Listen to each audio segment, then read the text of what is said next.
ladies and gentlemen, this is Trisha with Insectopia, and we are here looking at a brand new insect. This insect was collected in Arizona. It was collected in southern Arizona near Tucson in 2022.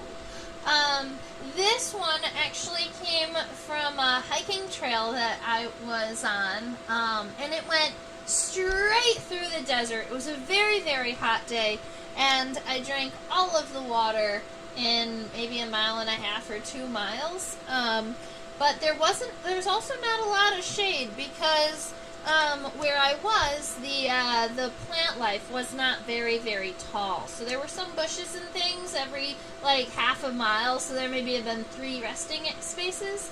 But all of the other places were hot, but also the bugs were cool. So this is the giant agave bug. Notice that the word agave and bug are separate words, meaning that the insect that we are looking at today is a true bug. Alright. Hello, Susan! Welcome! So the insect that we're looking at right here is a true bug. It has a piercing and sucking mouth part, and if you look at the hind tibia here, you'll notice that the hind tibia are kind of widened and they have some additional shaping here. That is characteristic of leaf-footed bugs. So this is in the family of leaf-footed bugs. If you wanted to do the entire kind of taxonomic tree for this bug here, we would say the order is Hemiptera. The order is Hemiptera, which are all of the true bugs. Hemi meaning half, and ptera meaning wings. So they have half hardened and half membranous wings. The family is Cariidae. That is the family for all of the leaf-footed bugs. So all of the true bugs that have that kind of expanded tibia on the hind leg that makes them look like they have leaves on their feet. And then the species is Acanthocephala thomasi. I'll write that here for you.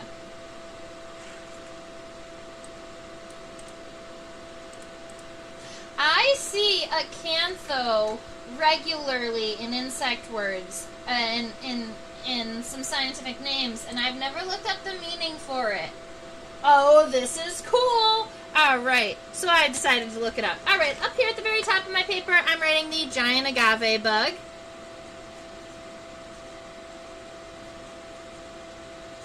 Alright, the giant agave bug. Acantho is not Latin. It is Greek. Acantho means spine. And cephala means head. And I wonder if cephala is Greek or Latin.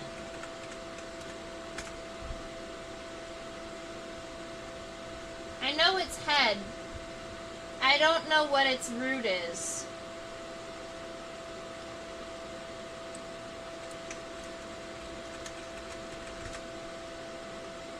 It is Greek. Alright, so both of these, acantho and cephala, are rooted in Greek. Acantho means spine, cephala means head, and obviously we're looking at this head right now. It was named for that crazy spine in between the antenna. Sharp head, thorn head, exactly. There's a genus of plants called acanthus. Yeah! So, sharp, thorn, spine. I love it, Avea. Thank you. And then thomasi is probably the name of a scientist who studied true bugs. So, fun thing about scientific naming, you cannot name a bug after yourself, alright? So if you are a taxonomist and you are coming up with scientific names, you are not allowed to name one after yourself. but you are allowed to make a friend in the industry. And if there are two of you, you can name bugs after each other. All right, so you can name an insect after a person. It just has to be somebody else. Ideally, somebody who has an interest in these groups. But you also have celebrities who have insects that are named after her. I do believe that Taylor Swift has an animal or two. I'm not sure if it's an insect. Ooh, and Acus is needles. Maybe the ac prefix is sharp? I wonder if it's similar with other birds or plants. I'm not sure. I would guess that it would be similar, that you're not allowed to name name animals after yourself, but I wouldn't know. Cute! Oh, I love it.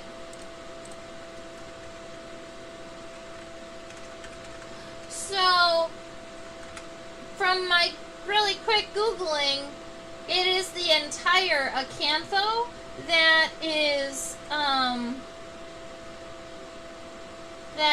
the German root, but I wonder if the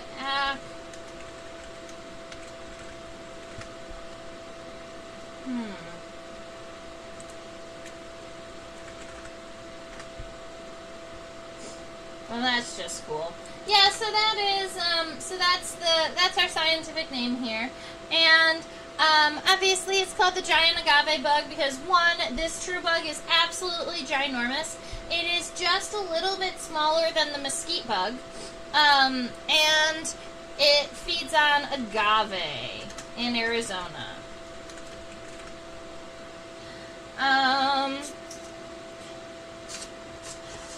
This insect is absolutely ginormous, so we don't have the ability to measure it underneath the microscope, and I have since lost my ruler with millimeters on it.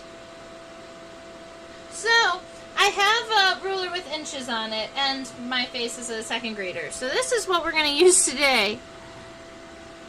Third grader? I don't know. This is an old ruler.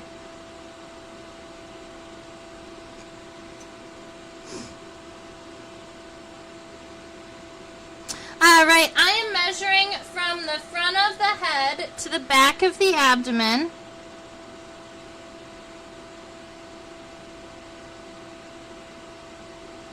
And it looks like it is approximately 1 inch.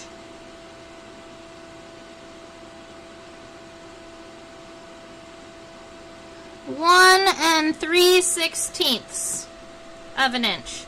Just under 1 1/4. Let me translate that for us. 1 3/16 of an inch to centimeters. 3/16, sorry, not 3/4. 3/16 of an inch to centimeters. It is 3.01 centimeters long. That is a long buggy.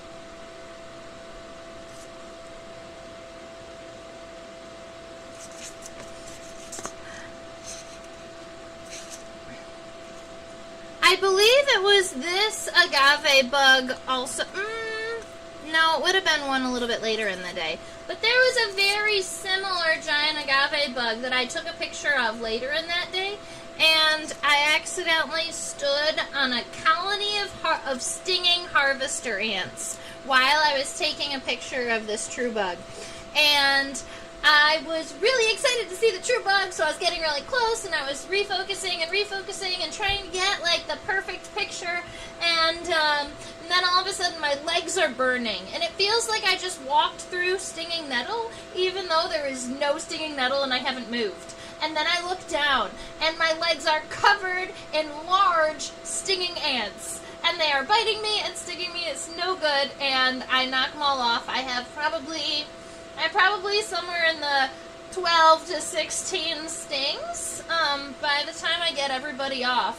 And then an hour and a half later, like later into the night, because I was also blacklighting that night, so I was blacklighting, and then I felt something in my shirt, and there was an ant that was still holding on. fun because they have this crazy death grip and they'll hold on and just continuously sting, and it was holding on to the inside of the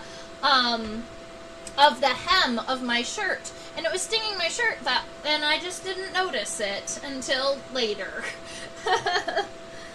All right.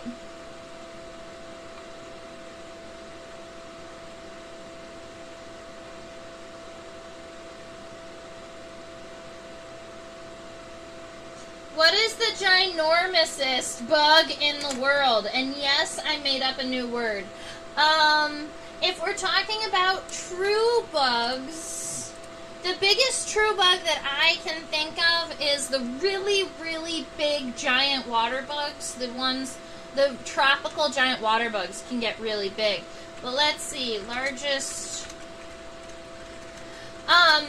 I know that the largest true bug in North America is the mesquite bug.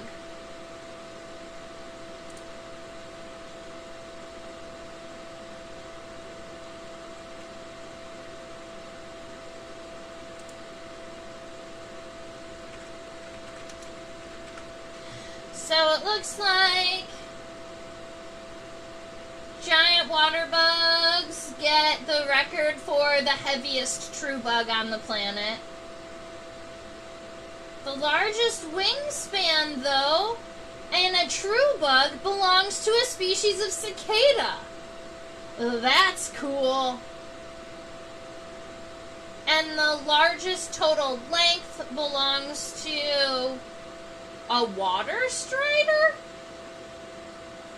Ladies and gentlemen, I just learned that there is a water strider with a leg span of more than 9 inches. What?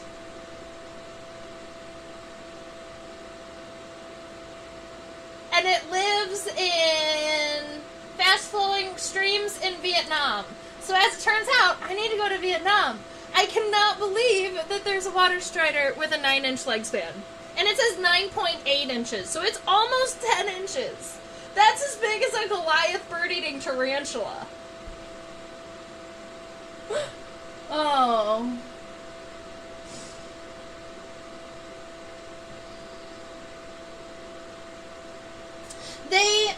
They use their piercing and sucking mouth part to drink on agave plants, which is why they're called a giant agave bug. They are generally not getting drunk of it. Yeah, the ants were rough, but admittedly I have many ant stories. Ants tend to find me when I'm on longer collecting trips. Also, I tend to be looking up, and so I will accidentally stand in colonies. It's just, you know, something I do.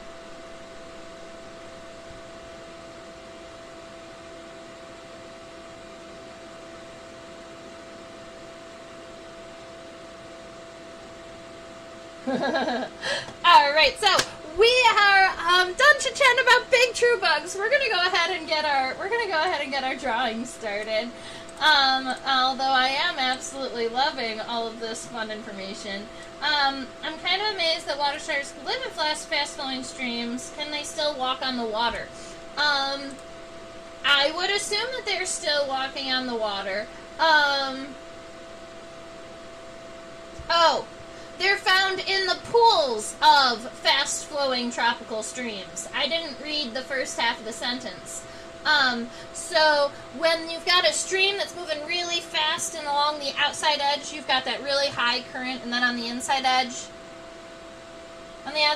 it's like erosive, and on the inside edge, it's like adding all the sand, and then right around here, you end up with a little pool that's slower moving water, and that's where they're gonna be. They're gonna be like in the fast-moving streams, but on the sides where there are little pools.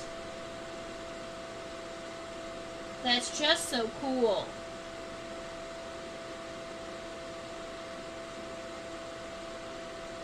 The legs are 50% longer in males than in females. So the males are the ones with the ridiculously long legs, just like in tarantulas. Okay. Let's go ahead and get our sketch started. We are looking at the head of the agave beetle, oh my goodness. We're looking at the head of the giant agave bug right now. You can see it has those kind of buggy eyes, those true bug eyes. Let me zoom in really quick. I am seeing 2 ocelli, 2 simple eyes, instead of the 3 like normally we would have in bees, wasps, ants, and honestly there are some other true bugs that will have 3, but I am only seeing 2 on this friend here. But what we are going to do, what we're going to do is we're going to start with our nice light outline, and then we'll come back in and add all of our fun details.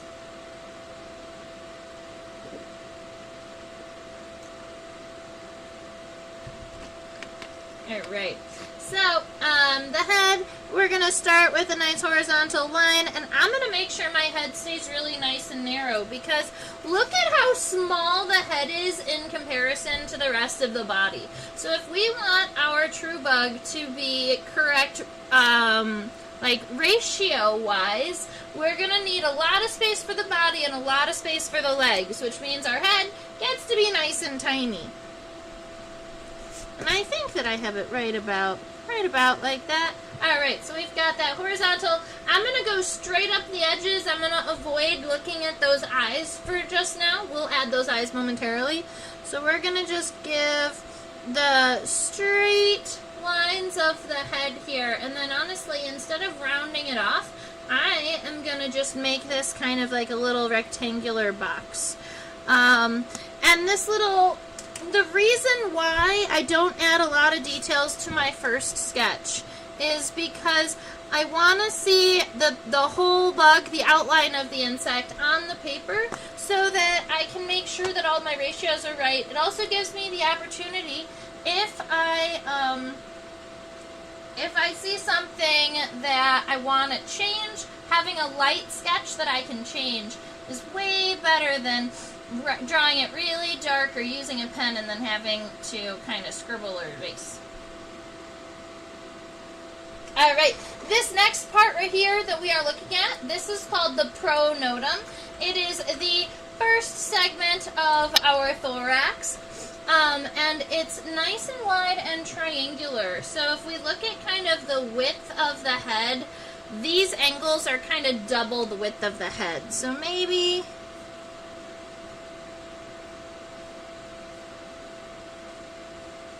something like that. And it looks like I'll be putting my legs on the right side. So we've got that nice wide angle for our pronotum, but then instead of just coming straight across, it comes back down. If you have ever hit your elbow and sent that, wild shock up your elbow and you say, help, that you hit the funny bone, that bone is called the humerus. And true bugs have a humerus too.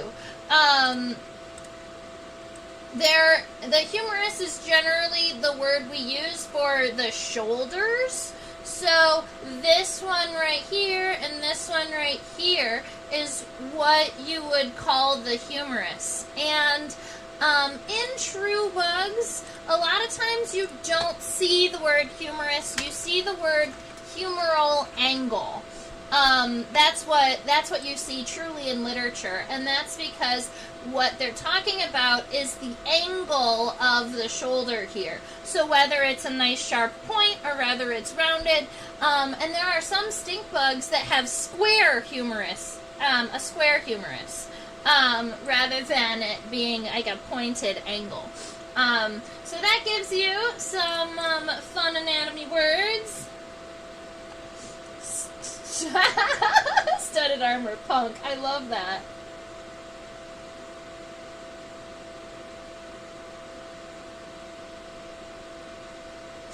Alright, so we've got the pronotum coming back towards the center, and then we're going to go straight across. So that's going to give us these angles here. Just, mine ended up not all the way straight, so I'm going to straighten mine out just a little bit. And that is what this time is for. Just getting our shapes on the paper, making sure everybody is straight. Yeah. Alright, so, you know what? I think it needs to be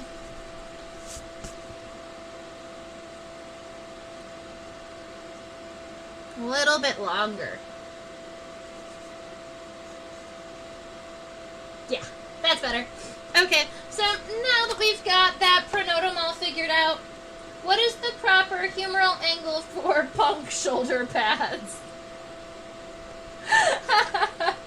I'm not sure. We would need a punk. We would need a punk to answer that question for us.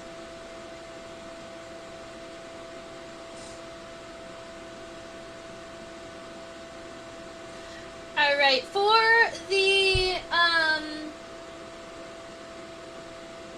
our next line on our true bug, instead of working, a lot of times I'll work from the center out, but when I'm doing the outline, I like to go from the out in. And so what we're going to look at right here is I'd like us to add the outline of this wing here. Now, the wings are fairly parallel on either side until you get to about the 2/3 mark, and then that's when they start to narrow down.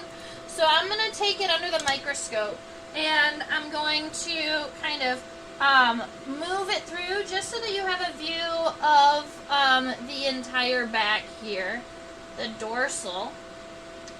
So moving it, scoochy, scooch, scooch, still straight, scoochy, scooch, scooch, scooch. All right, this region is still straight. Notice that off to the left at this point you can see a little bit of the abdomen coming out from around the wings. That is something that happens around the 3rd pair of legs. And this right here, that's where the wings go from being that leathery feeling to being membranous. You can see the texture change. And these are hemielytra. And then if we scooch all the way down, you'll notice the very end of the hemielytra go all the way down here. Those are those nice membranous pieces. All right, I'm going to leave it right about here.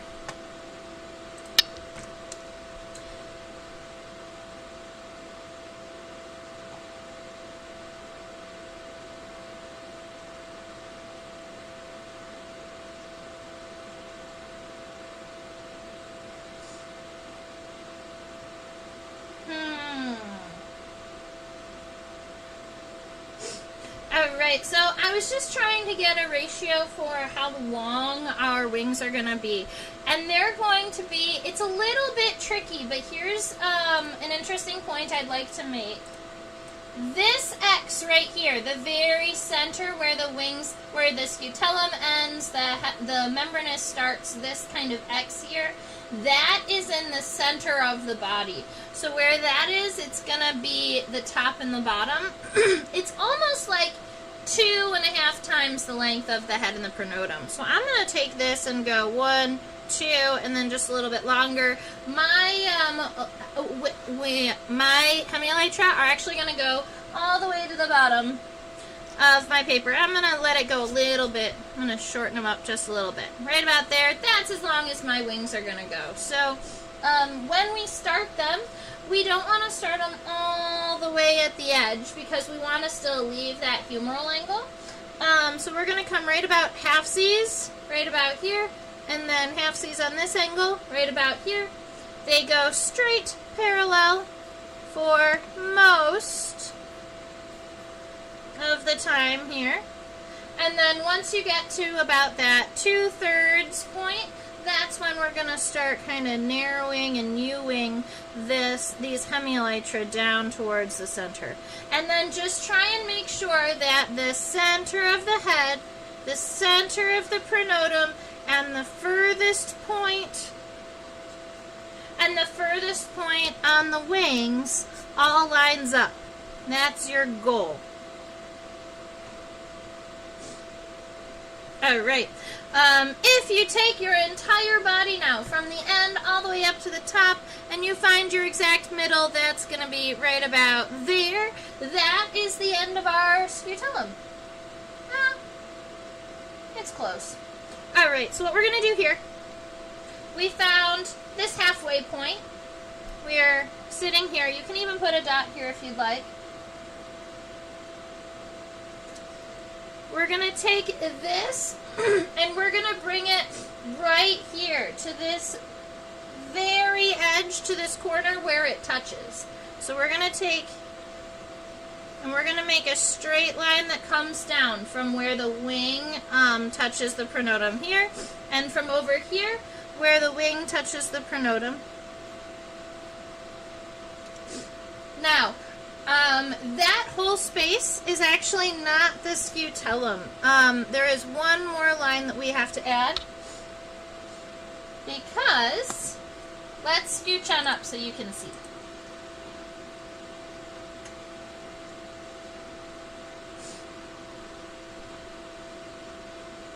Oh, yes, Avea, I will fix that for you. I did say leathery.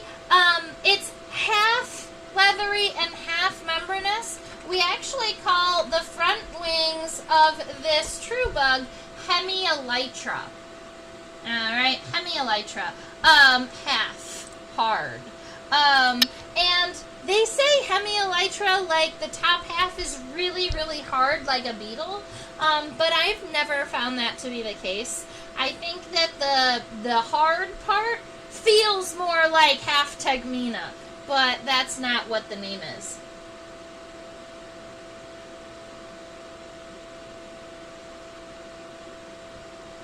Don't have to apologize. I always like to clarify, especially if you had the question. It probably got triggered in other people's minds also. So, we've got this center point here, but the scutellum, I'd like you to notice it's kind of a shorter triangle and it's up here. So we're going to take this very center, kind of right here where we have this, where it is straight. We're going to go halfway to center on both sides. And we're going to make this triangle. And that, right there, that little triangle, is the scutellum. So we've got the scutellum. These are actually just kind of harder parts of the hemielytra. They should be more even than they are, which means my symmetry is just a tad bit off.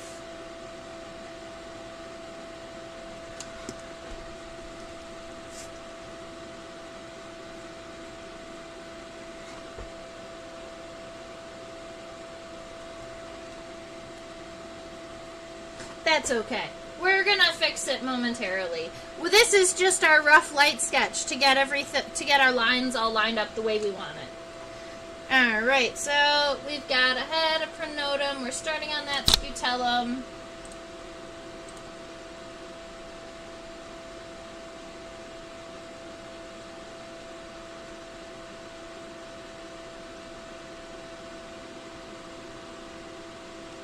All right, something that I want you to notice about the edge of the hardened part of the wing, when it comes down, it doesn't come down and go straight like a lot of true bugs do.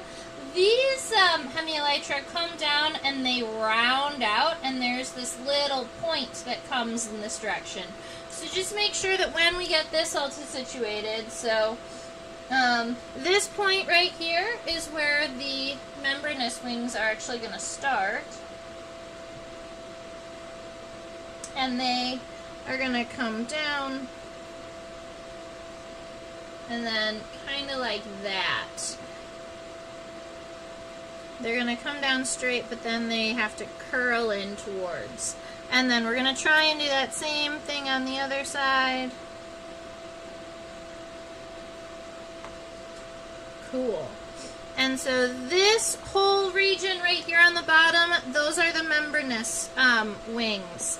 And one of them is coming in this direction, and the other one is coming in this direction. I'm going to straighten this out just a tiny bit. Yeah. Cool. All right, we've got that all situated? Right at this kind of center point right here, that's where the abdomen is going to be visible outside of our wings just a little bit. So, and it's not all the way to the end. It's just right here on the edge. So we get an additional little piece of abdomen right here off to the left, and then the same one off to the right, as long as your wings are centered on the body. Admittedly, my true bug has the wings centered off to the right a little bit, so you can only see the left side of the abdomen. But I want the drawing to be symmetrical. As symmetrical as possible. Okay. Cool. I am actually pretty happy with the direction that this buggy is going. We've got all of the outlines of our body all taken care of. For the leg situation, we're going to be bringing our legs. The front legs are going to be coming out and up, probably around in that angle. The middle legs are coming out from right around here. They're going to be coming up and down, something like that. And then the hind legs are absolutely ginormous. They've got those really big leaf-footed tibia. And the femur comes out right about here, and I'm going to make mine a little bit stronger of an angle just so that it fits on my paper here. Something like that.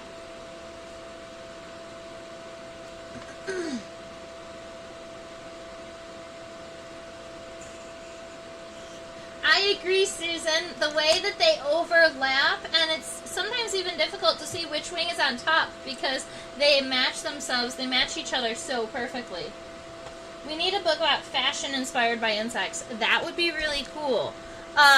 There's been all types of fashion. In fact, the people have even used Madagascar hissing cockroaches as jewelry. They bedazzle them with like little gems and stuff, and then they make that, and then they connect a little chain to them, and they wear them on a pin on their clothing. It's wild.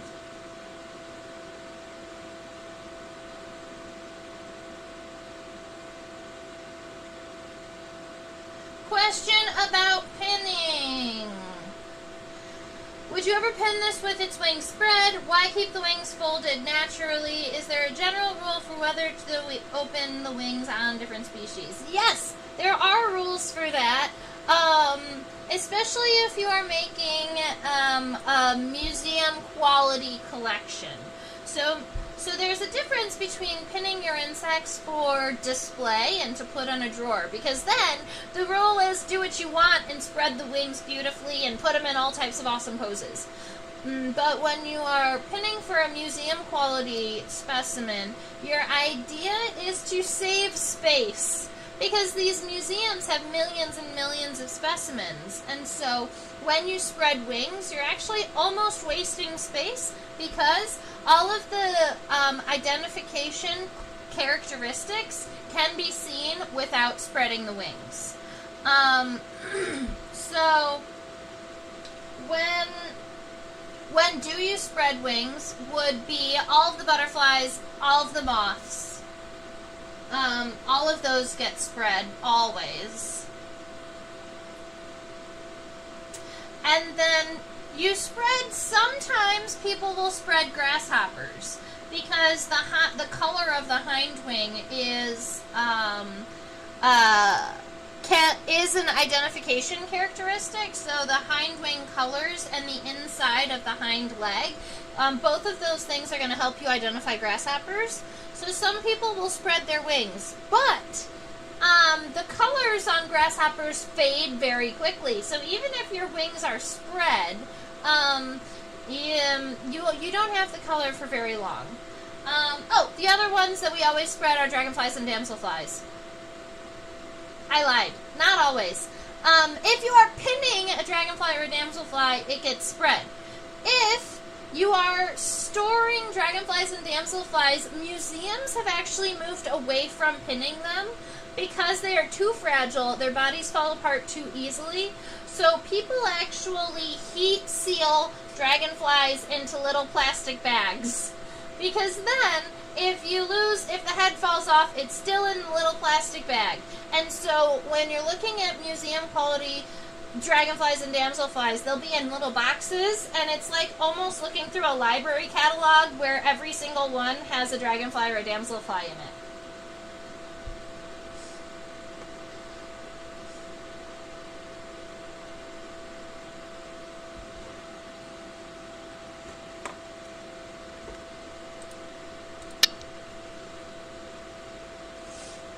Alright, let's get this party truly started. So we've got a nice outline. We're going to be coming back in, zooming in, adding all of these fun features. And actually, I want to zoom in even more to the head, I think. Because I want to be close enough to be able to see the ocelli.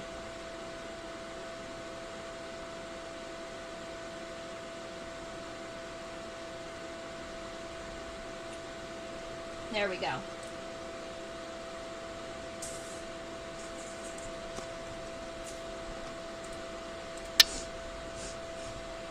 Alright, so right about halfway up the head here, we have those nice bulging eyes. When we are putting those in, I'm just going to start right about at that halfway point and then come down. I'm going to angle in towards the center to start and then come straight out here. So I'm almost making this little triangular shape inside first. So that's the cut into the head here. And I want to try and make sure that that stays symmetrical. So you want that to be about the same. And then you can create those buggy eyes by making sure that those eyes go over the line that you've created for the edge of the head here. So just make yourself a nice little arc between those two spaces. And now we have giant buggy true bug eyes. And I can use buggy in the real term, because it is a bug.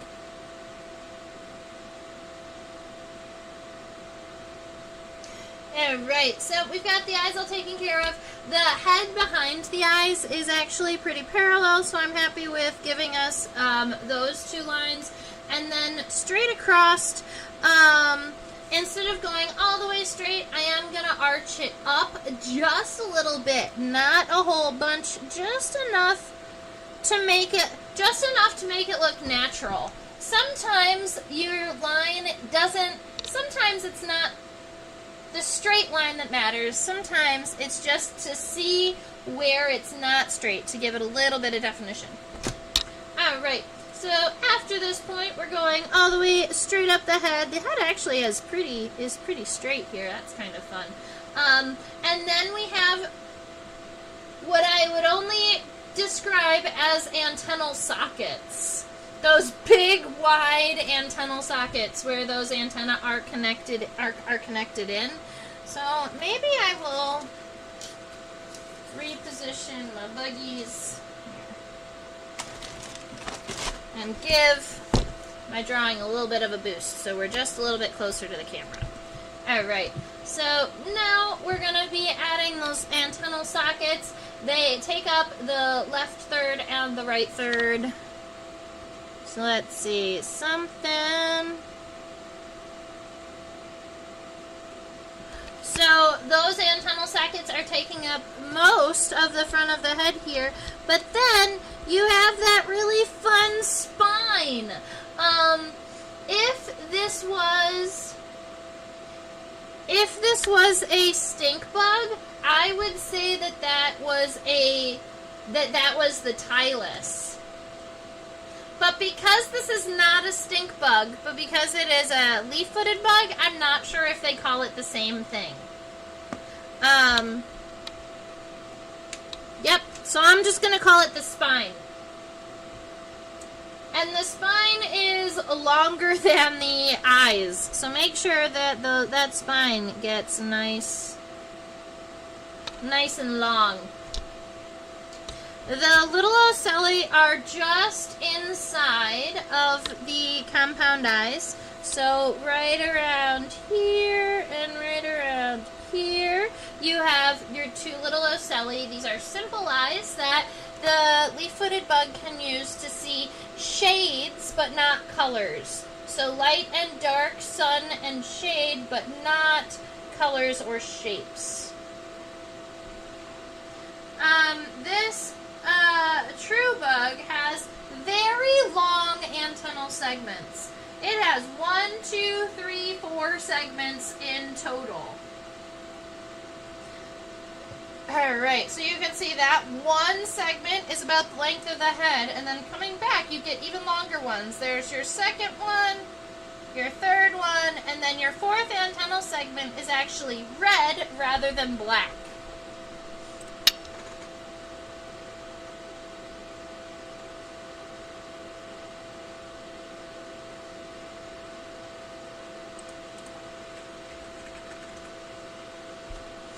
I love that you use the word pinnate, and I've never heard it used in reference to insects, but a pinnate leaf is like a compound leaf, right? So we would consider these antennae filiform. Pinnate is feathery. Ew. Okay. So in insects, when we see, like the big feathery antenna, like in moths, we call it bipectinate.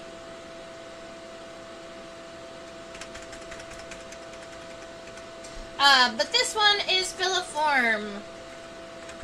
Like in the form of a filament, long and straight, and only 1, 2, 3, 4 segments. So let's go ahead and get those all situated. The first one coming up off, I'm going to make it nice and straight. Let's see, about the length of the head. And I'm going to make these, I'm going to make these segments individually because there is like a narrow connection in between them. Ugh. I lifted it too high. I can't draw with it. My pen keeps hitting the camera. Okay. What I want is I'm going to refocus our microscope so that I can see the width of the antenna in comparison to this antennal socket. Alright.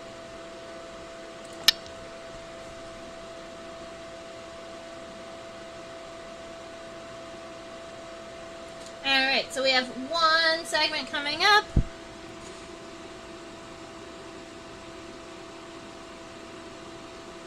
That is segment number 2 coming backwards, and it looks like it lines up almost with the eye, so that means that it should be just a tiny bit longer, even.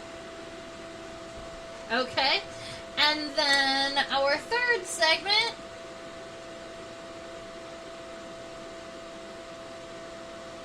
comes down to almost the humerus.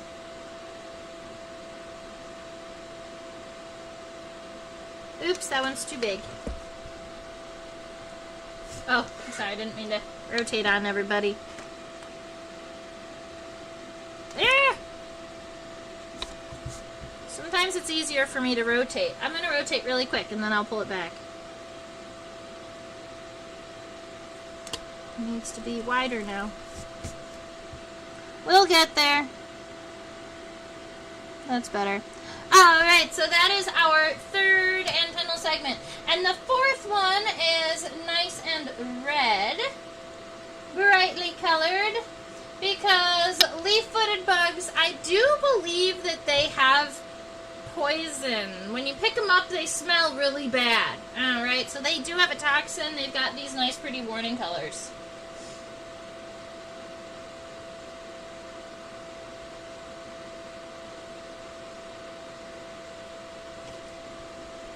Alright, so this last segment comes down to right about there. Okay, so really long antenna for just having 4 segments. Oh, the pinnate was in reference to my Sunday buck moth costume.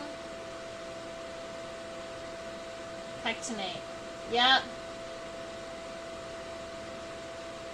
Yes, I did, Susan! that you used the word lamellate when we were looking at that really, really cool Schaefer beetle's antenna that could open and close. That was really awesome. I was very proud of you when I heard it. I was all excited.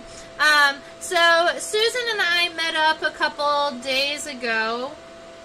Was it a couple days ago? No, it was yesterday.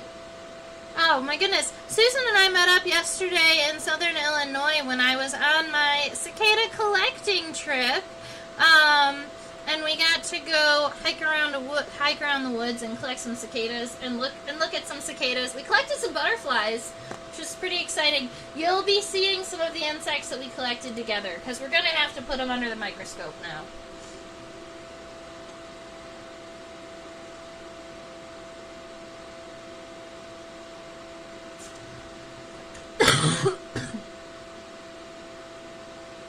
Alright, now we're looking at this pronotum here, and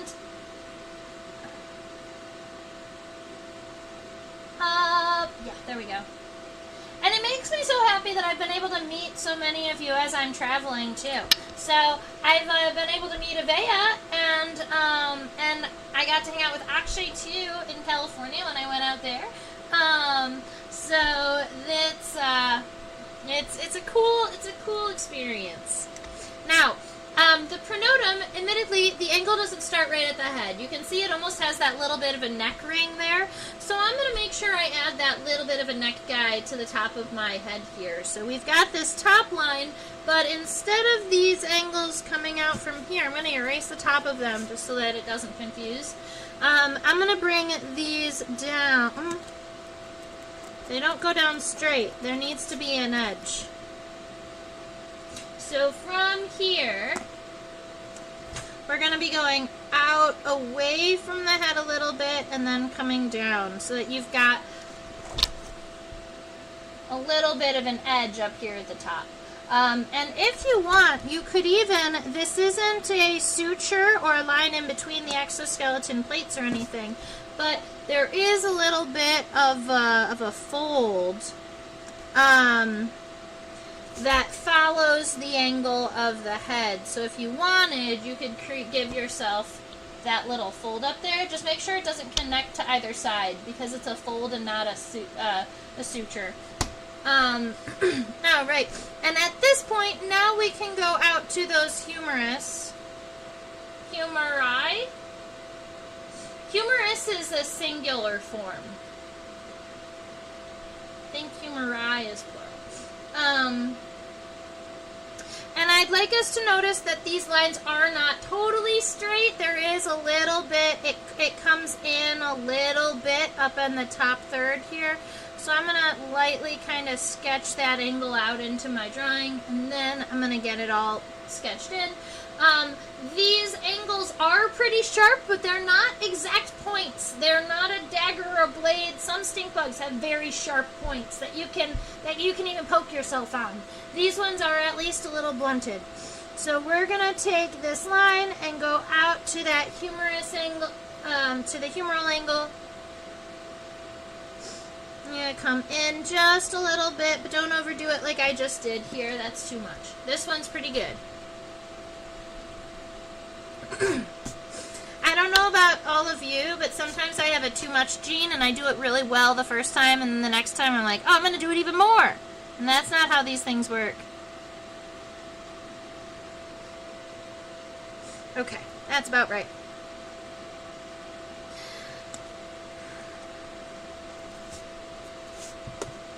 Alright, now we've got these angles all figured out. Alright, round that corner. As it's coming down, I'm going to make this line convex a little bit, so just so that it is arched a little bit. Generally, we don't see a whole... I try and keep my lines moving and not straight all the time. Alright. Once we get down to here, instead of it just going straight across, there is this little bit of a lip on the pronotum. That's the body part we're working on right now.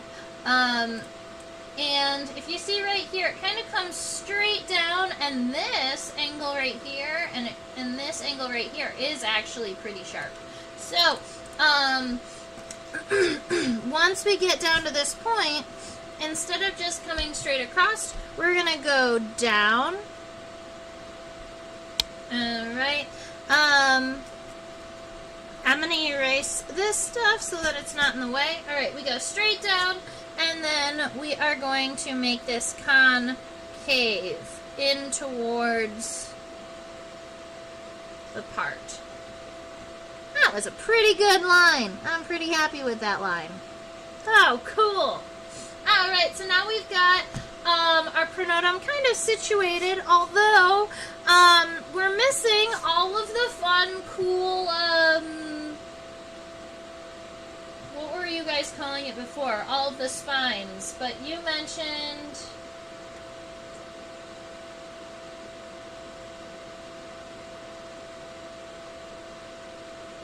studs. Oh, right. We still need to add all of these really cool studs to the pronotum and all of those fun little spines. And where the spines aren't really huge, there's still enough of them to make, change the appearance of our friend here. So I'm going to come just along the edge here and add a series of little, they're not long, just these little itty bitty spines kind of down to this angle here, and then even a little bit more until you get to right about where the body comes by, and then they stop. So, and if you wanted to be really particular, you would count how many spines you added to the left side, and you'd add that same number to the right side, because they're symmetrical. But right now, I just kind of added them all the way down. There is that one more fold here if you wanted to add a little bit of some kind of dimension to your pronotum. There's this kind of cool fold here. And then all of those little all of the really cool texture. I don't know if we have a word. I'm not sure of the word for this kind of texture. Because they're not punctures, it's not punctate, which would be an inward dot. These are outward, kind of almost spiny. I don't know what our word for that is. Okay. Anti-punctate. We could pretend that that's the word. I don't think it is. Okay. So now that we have the outline of our friend all taken care of, I like to start from the inside and go out. So we're going to add our scutellum next. For those of you who like to label your drawings, this is how you spell scutellum. It's this little triangular piece here in the very, very center. It's in between the wings. And beetles, true bugs, bees, wasps, ants, and flies all have a scutellum, but they all look very different. And it's always in between the wings. Alright. It's not a perfect triangle, though. There looks like there's a little U at the bottom, so I'm going to make the U first, right about there where we know the scutellum is going to be ending. I'll make this little U here. And then I will go out to these points. And from these, instead of going straight, I'm just going to go convex to the part. Alright, just a little bit arched outwards. Admittedly, it looks a little bit like a cow udder. That's fine. It's what the scutellum looks like. I'm going to fix these edges so that it's a little bit more smooth. There we go. Alright, so we've got that scutellum all taken care of. At this point, we can move over here to the hemielytra, or the wing.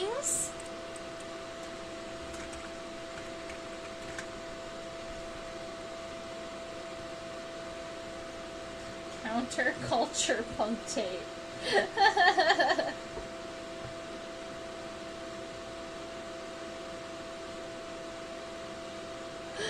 Oh, you guys are so funny. I'm sincerely enjoying all of your comments. Okay. So now, let's see. Ba-doop. We might as well get this guy figured out. So, this triangular piece here is this line that comes here and goes down on both sides. You can see that there's a straight line that goes down to that point. So, we're going to get this guy all situated. So, that edge does come all the way. But I think what I'm going to do is I'm going to move it up just a little bit, which is going to mess everything else up. But I think that looks more realistic. No, it's got to be a little lower. So where your line is going to be, it's going to be approximately parallel with the edge of your scutellum here. So whatever that angle is, try and make that line so that it stays equidistant. And then we're going to do the same with the other side.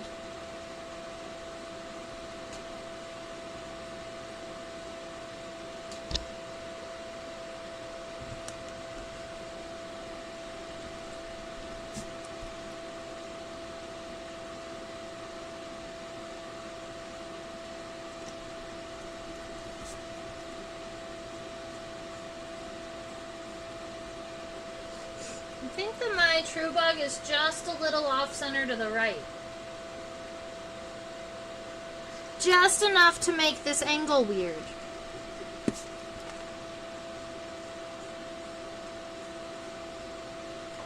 That's fine. Alright, so we've got that wing taken care of. Now we just need this straight line down from the scutellum, because that is going to separate your left and your right wings. I am actually pretty happy with the width of my agave bug here. So I'm going to pull this line all the way down. I'm actually pretty happy with the outline of my wings. So I'm going to darken this outline for the wings here. So straight down until you get to right about that 2/3 mark. It's also where your the harder region of your wings ends, and that point is when you become you, and you start to narrow them. You can go back in and erase any of those light sketchy lines that you don't need anymore. Ba-doop-ba-doop-ba-doop. These here, those there. These here, those there. Yay! Alright. Cool. Now, if we look really close, there is some venation on both the kind of darker regions and the membranous parts. So let's see, if we come over here, if you really did want to add some of this venation, because there isn't really a lot going on here, we can, I'm pretty happy with these two. So let me just go ahead and finalize the outline of these so that I can get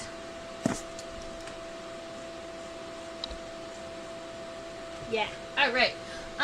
So right in this region we have this one here, which is kind of that vein up on the top, and then there is a little bit of a cell happening. So you've got two veins that come out from each side. They get wider, and at this point, this one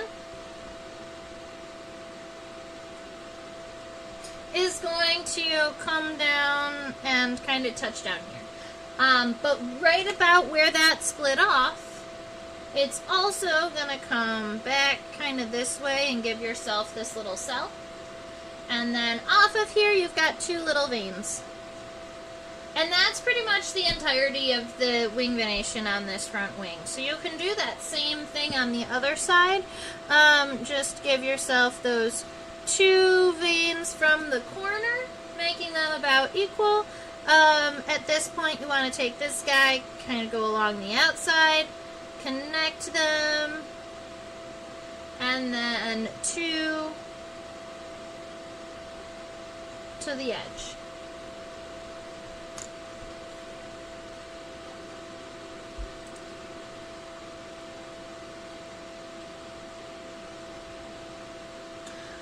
But once you get into the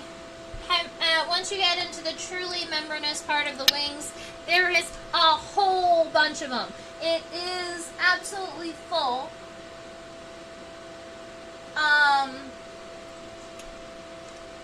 If you wanted to give it essentially the look of having this wing venation, we're gonna have kind of, let's see,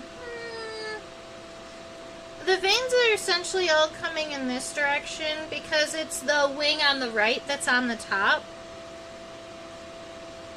So they're all kind of coming in this direction, and they're all connected to this U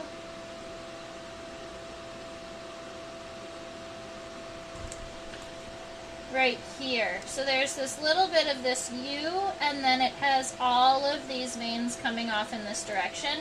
It does leave this space kind of open without a lot of wing venation. There's kind of like a little triangle here and some more stuff happening, but it's not a whole lot. So to keep it simple on the wing venation side, I'm just going to leave it like this.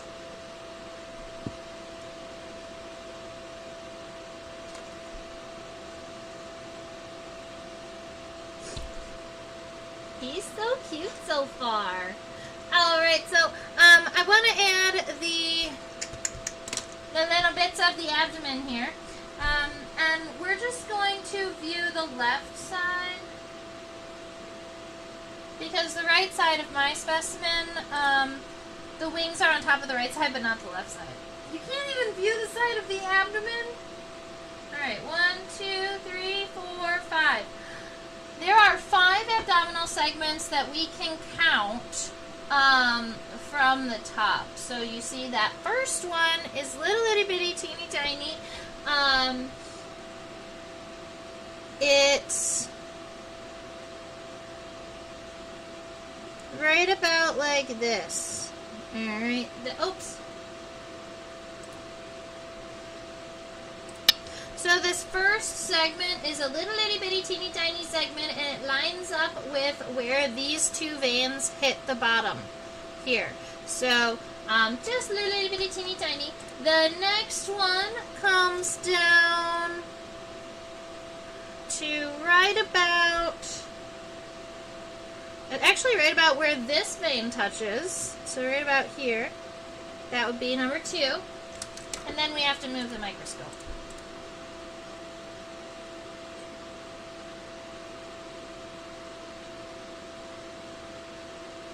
Alright, from this point we can see 3, 4, and 5. So the third one is going to come all the way down and finish right before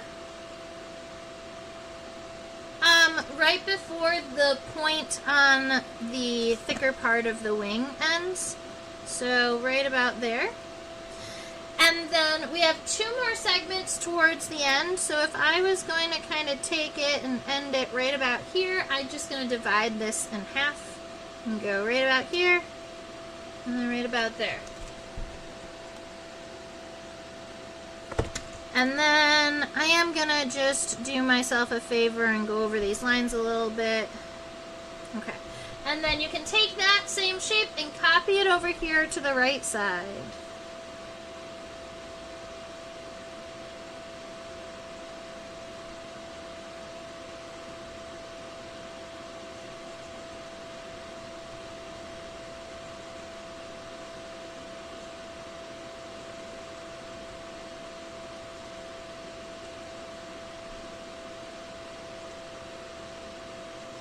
Something like that.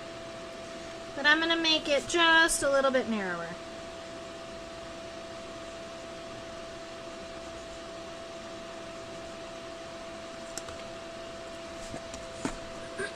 Awesome. All right, we have a body taken care of. I'm only going to draw the left antenna because I'm leaving this space for my right leg, and then we're going to be drawing all of my legs on the right side. But if you have the time, please feel free to draw all of the legs on your insect. I just tend to talk too much, so I don't draw as quickly as the rest of you do. Okay.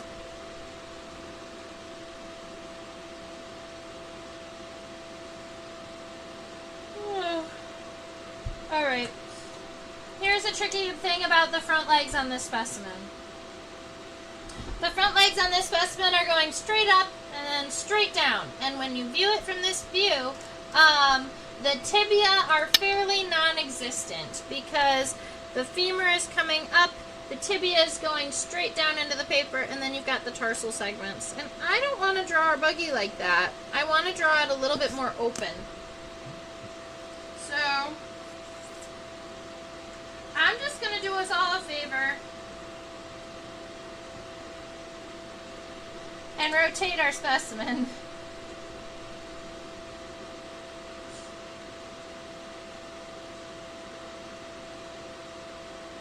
This is our front leg.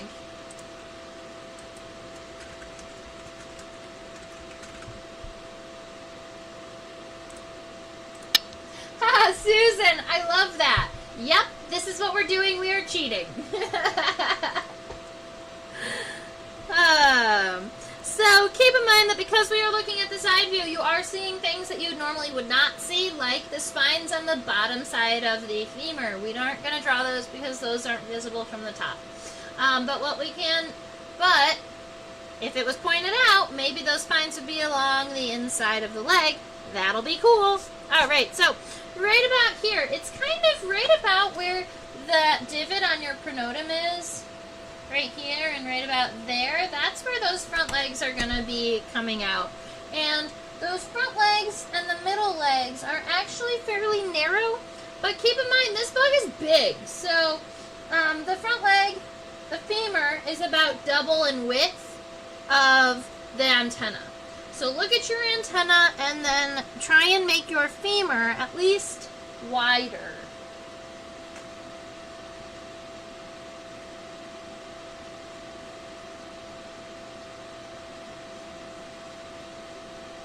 Alright, so I gave myself a kind of a practice leg, make sure I like it. It's a little bit lighter than I would have done. It's very long. But I think that's about right. Okay, so that's what I'm going to do with my femur, except the end of it, I'm going to make it just a little bit narrower. Yeah, okay.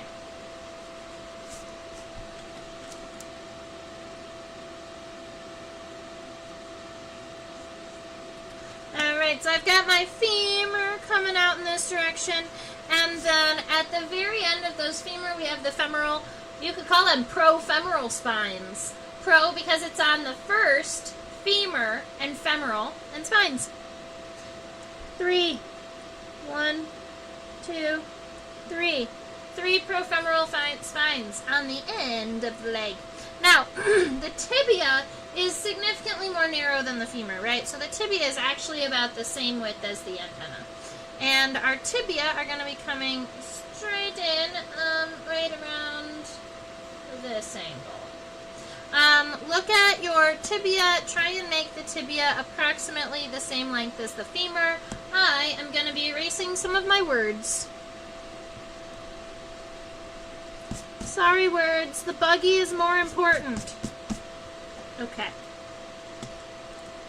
See, this is what I do. I start the head too big. But that's okay, because the drawing is going to be epic. So our goal is to make this tibia about the same length as our femur. Alright. But as well, as the antenna.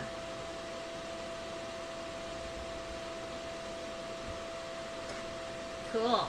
Now, we have tarsal segments, and there appear to be 3 tarsal segments. I can even move the specimen just an itty bitty bit. Oops, in the wrong direction. Nope, not that direction. Stay. Ay, ay, ay.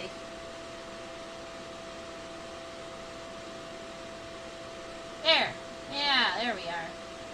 Welcome back, specimen. You enjoy your break? Your brief one? Here we are.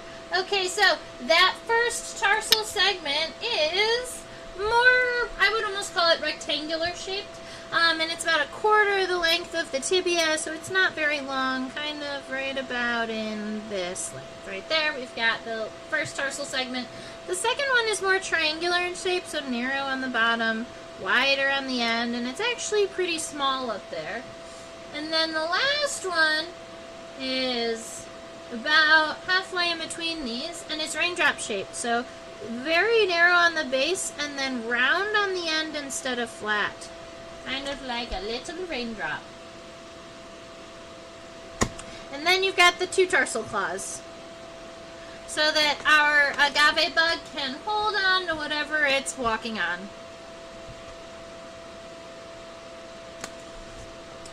Something that's really cool about looking at leaf-footed bugs from a lateral point of view,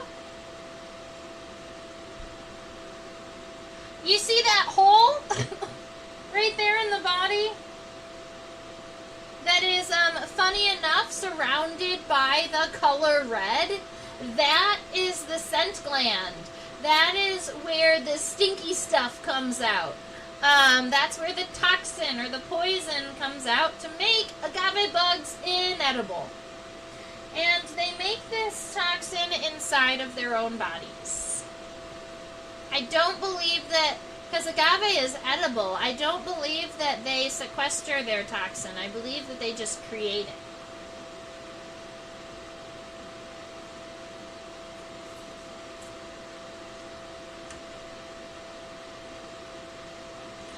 Now, with the hind leg, I'm happy with the most of the hind leg, except I would like to open the tibia a little bit wider on my drawing so that we can also see the tarsal segments. So here's what we're going to do. We're going to take this femur here, and actually, so I'm looking at it a little bit closer, I think the femur, no, I had it about right. It's going to come out right about, the femur comes out right at about the bottom of the scutellum, so right about here. That's about right. Okay, and so our femur is going to be coming up. Keep in mind that the profemur and the mesofemur are about the same width, so you can use this width to guide you.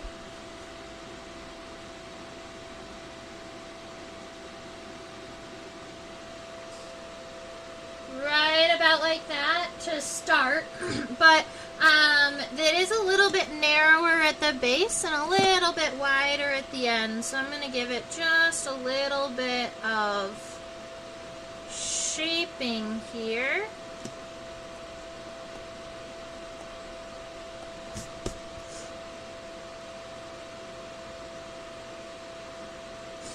That's about right. And then we get the mesofemoral spines. 1, 2, 3, 4, 5.5 of them.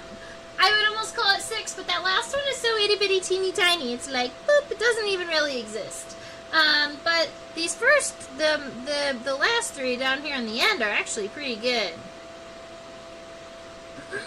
Alright, you got those 3 on the end, and then 2 kind of medium-sized ones. And the 1 itty bitty teeny tiny one. Perfect. Alright, so we've got the mesofemur. Now, for the mesotibia, instead of angling it back in this direction so that it's hidden by the hind leg, I want to angle it out in this direction. Nope, we're going to go down.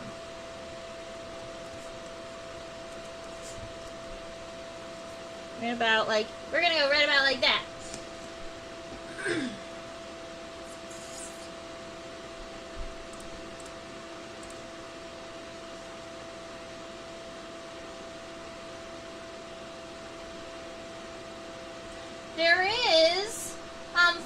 you who like micro textures, there is a fine layer of hair all over the tibia and the tarsal segments. It's kind of cool. Alright, nice and narrow, so the same width as our antenna and our protibia.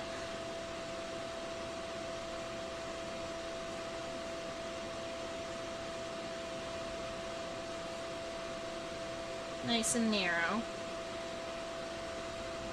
Alright, and then our tarsal segments are going to be angled out. Just to make sure that our friend can walk here. So, this first one, it's very similar to the tarsal formula on the front leg. So, the rectangular segment here. And then a little triangular segment, the one that's narrow on the base and kind of round on the edges. And then a raindrops shape, like this. Alright, so we've got a front leg, we have a middle leg. Now for the hind leg, the most fun of all of the legs, because the hind leg on a leaf-footed bug is always wild.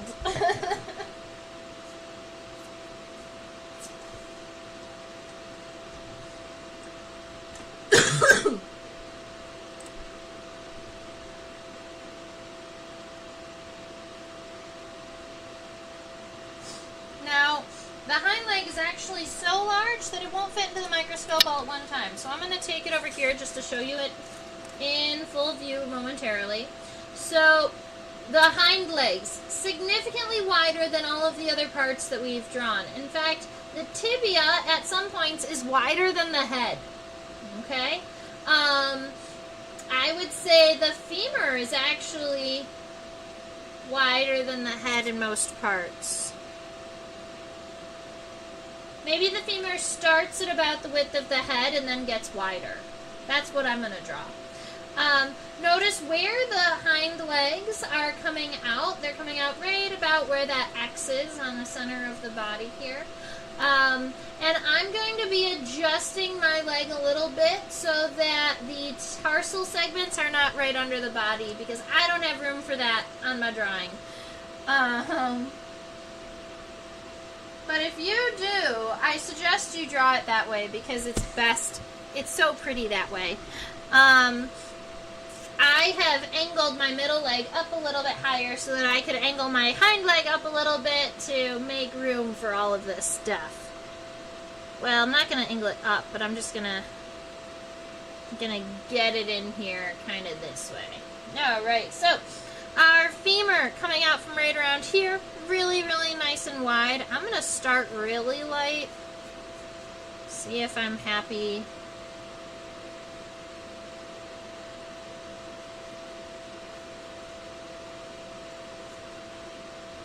Yeah, something like that I'm actually pretty happy with. So I'm going to darken this shape here. But then we also have the metafemoral spines.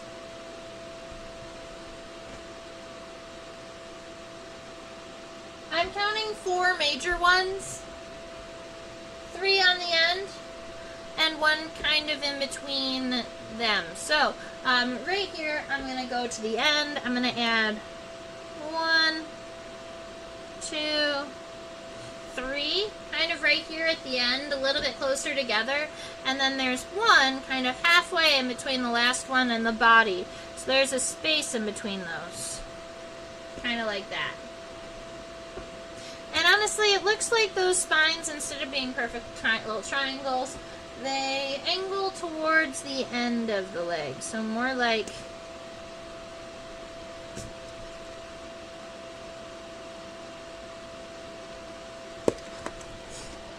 that.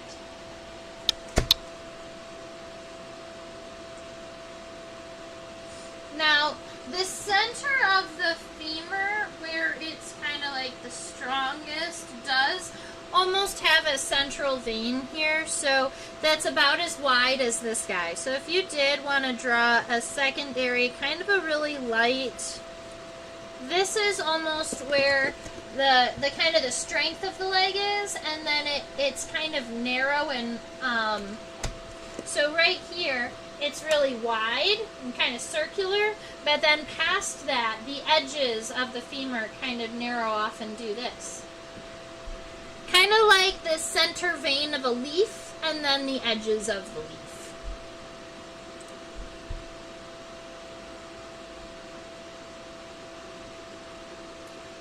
And the metatibia. This funky shape. Now look right here. This line that starts here and goes all the way to here, that is that center kind of vein of the leg. That's that strong part. And the rest of this that goes wide here and then comes really wide on this side, that's all kind of the leaf portion, the edges.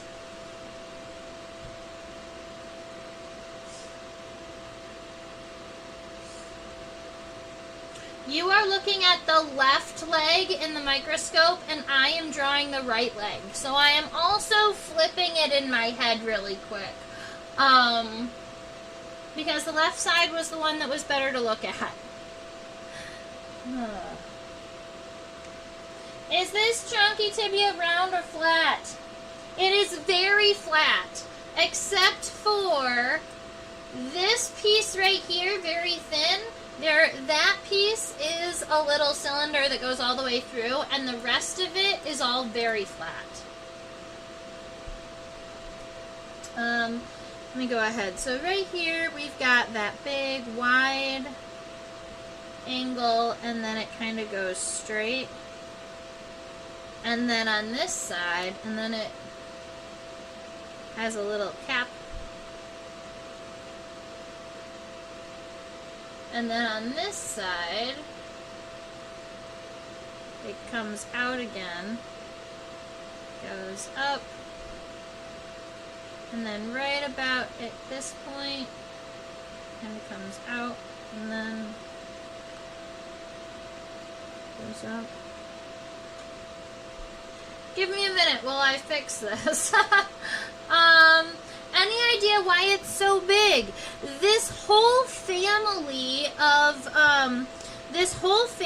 of true bugs are called leaf-footed bugs because every single one of them has a really wide hind tibia that looks like a leaf. I couldn't tell you exactly why it is, other than for, camouflage. It's easiest for me to get it drawn if I can see that center here, kind of where the leg actually connects. So that's actually going to connect here. And then you have this flange that kind of comes really narrow. This one comes up. And then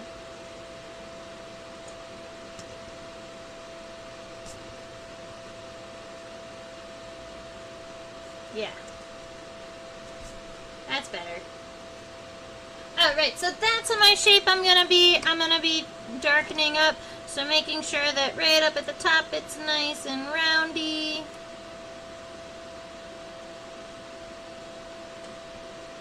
Perfect. Alright, I'm gonna erase any of these sketchy lines that I don't need. And then right here where that leg is, I am gonna kind of lightly go over that again because I like seeing kind of where the strength of the leg is. Alright, and then right here at the very end we have 3 tarsal segments. Let's go look at them.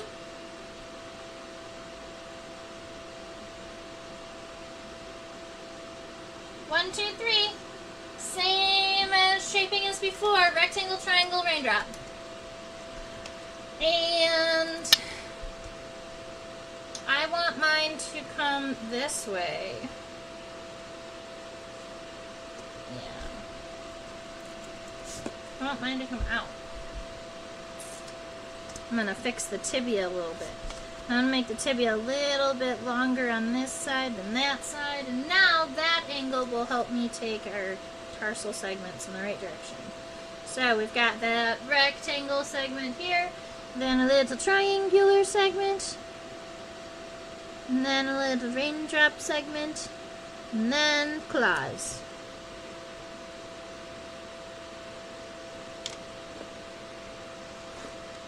He's pretty cute.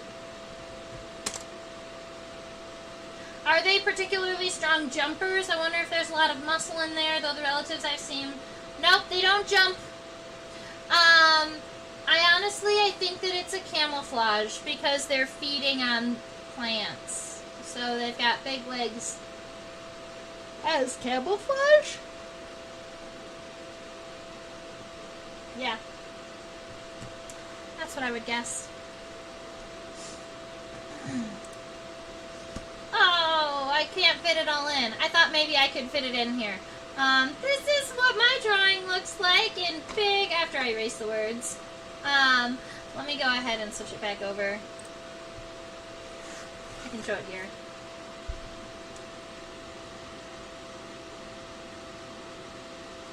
That's what mine looks like. I am actually pretty happy with the shape on it. I think that overall,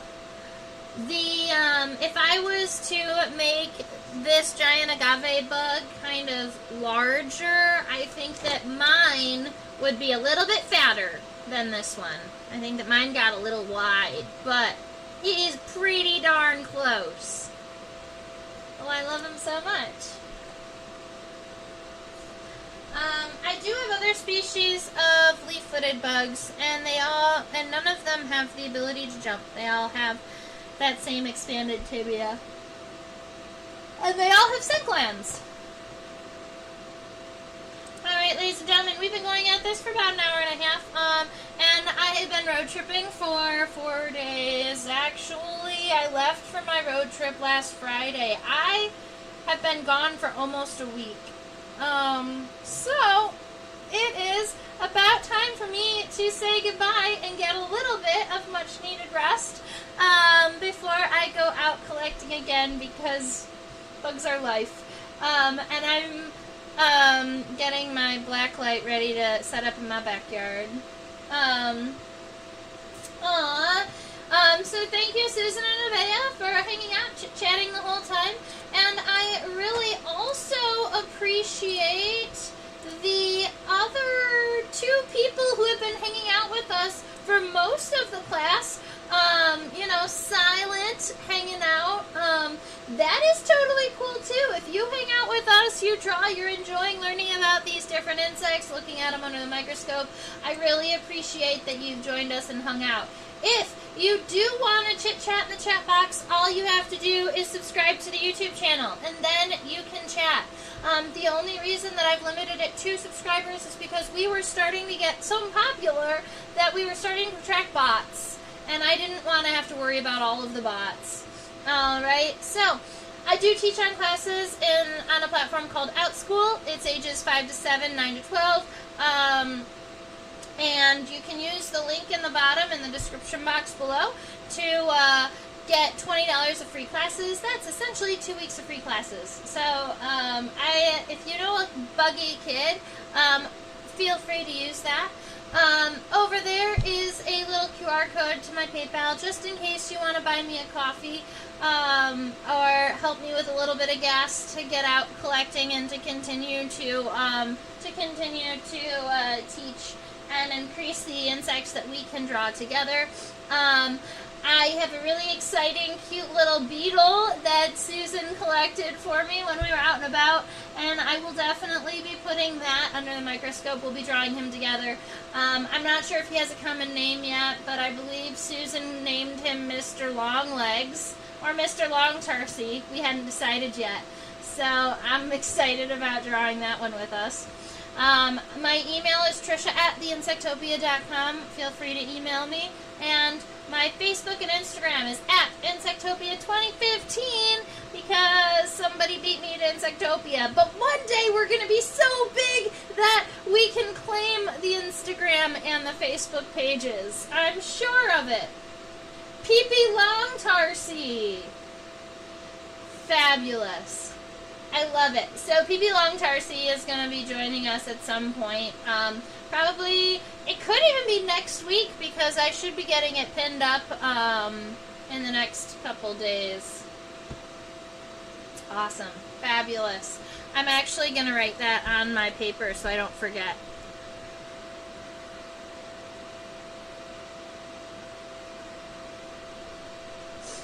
Oh, yeah, and for those of you, make sure you date your drawings. I always date mine, but I always forget to remind you. And it's so great to be able to go back and look at different drawings that you've had and how you've improved or different things that you've learned over your course of time. So always make sure to date your drawings. I'd love to see your massive new collection of cicadas. I have a huge number of cicadas. Like so many. But they emerge in the billions, so I'm not going to feel bad about mass collecting them because not only am I collecting them for my collection, but I should be sending out a set of all 7 species to the Insect Asylum in Chicago and to the End Times Boutique in Philadelphia. And keeping a full set of the 7 for myself along with bonuses. But I figured with the extra additional cicadas that I have, I might not be pinning them all. I've been playing with the idea of doing true adult classes rather than just live streaming, and I was thinking I could mail out cicadas as your first kind of pinning experience. So doing a little pinning class with the extra cicadas that I have. So that is why I collected a whole bunch, because I wanted to make sure I had enough just in case. Just in case! But I promised myself I'm not starting any new projects until I finish the ones I'm in the process of. I'm not sure how many of you guys know about that.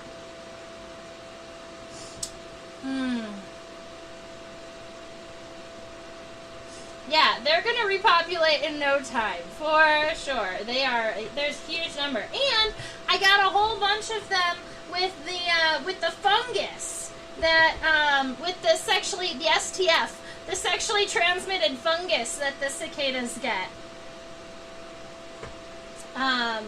So that's kind of fun. Alright, have a fabulous rest of your week, ladies and gentlemen. I will see you next Thursday. And stay buggy. Bye.